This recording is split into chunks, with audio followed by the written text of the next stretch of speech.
خوت السلام عليكم. القصر الملكي يعلن وفاة سمو الأميرة لاله لطيفة أم جلالة الملك محمد السادس نصره الله، وحرم جلالة الملك المغفور له الحسن الثاني رحمة الله عليه.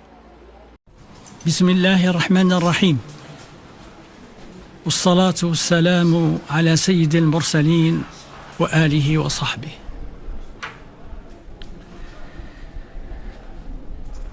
يعلن الناطق الرسمي باسم القصر الملكي بكل حزن وأسى انتقال صاحبة السمو الملكي الأميرة لاله لطيفة إلى عفو الله ورحمته، وذلك يومه السبت 22 ذي الحجة 1445 هجرية، الموافق ل 29 يونيو 2024 ميلادية. حرم المغفور له جلالة الملك الحسن الثاني طيب الله مثواه، ووالدة صاحب الجلالة الملك محمد السادس نصره الله وأيده وأطال عمره، وأصحاب سمو الملكي الأمراء والأميرات. وإننا إذ نعي هذا المصاب الجلل نرجو الله العلي القدير بأن يشمل الفقيدة الكريمة بواسع رحمته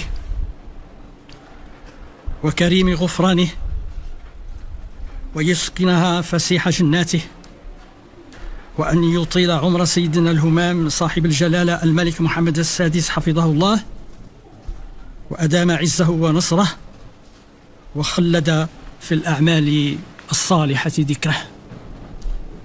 وإنا لله وإنا إليه راجعون.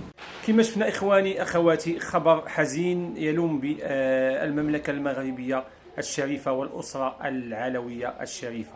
خبر وفاة سمو الأميرة لاله لطيفة أم جلالة الملك محمد السادس نصره الله، وحرم جلالة الملك المغفور له الحسن الثاني طيب الله ثراه. اللهم ارحمها واغفر لها، اللهم تجاوز عنها يا رب العالمين، اللهم أدخلها فسيح جناتك، اللهم تجاوز عنها يا رب العالمين، وارحمها واغفر لها وتجاوز عنها يا رب العالمين. اللهم اجعل قبرها روضا من رياض الجنة، ولا تجعله حفرة من حفر النار.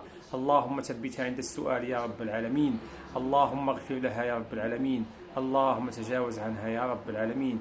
اللهم اغسلها بالماء والثلج والبرد، اللهم نقها من الخطايا كما ينقى الثوب الأبيض من الدنس. اللهم ارحمها وارحم موتى المسلمين جميعا يا رب العالمين. اللهم اغفر لها يا رب العالمين، اللهم وسع مدخلها يا رب العالمين. اللهم ارزق أهلها الصبر والسلوان، اللهم ارزق الأسرة العلوية الصبر والسلوان، اللهم ارزق الشعب المغربي الصبر والسلوان. اللهم ارحم موتانا وموتى المسلمين وأصلنا إليهم مؤمنين. إنا لله وإنا إليه راجعون، والصلاة والسلام على مولانا رسول الله وعلى آله وصحبه أجمعين.